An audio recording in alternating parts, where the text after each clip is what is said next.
how to DIY farmhouse risers with milk paint. Fill your containers partially with water, about 1 ounce, and then stir it with the stir stick, which is included in your DIY kit. You can apply your base coat with the foam brush. Now we're using coal black Homestead House milk paint to apply to our farmhouse risers. So that will be our undercolor that you're going to paint on all 3 risers first.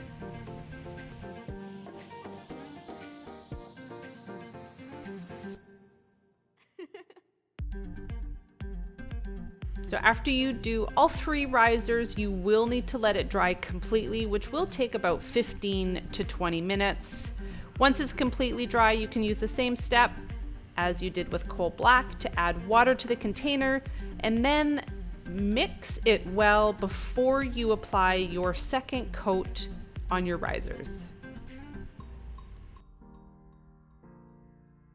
Now this process may look messy, and in fact it is, but the end result is going to look amazing. So once your white is completely dry, you're going to sand it back as much as desired to get the undercolor of coal black just to peek through your wood.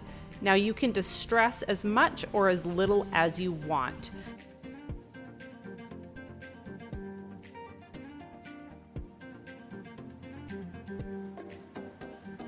Now the final step is just to wax your riser, and you can see that this is when the true color shines through and it seals your piece at the same time. So don't overload the wax. You want to make sure that you rub it right in.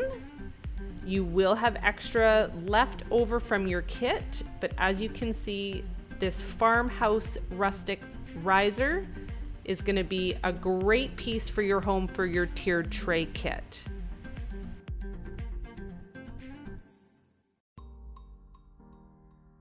And for more information about our DIY kits, feel free to check out our website at homeworksetc.ca.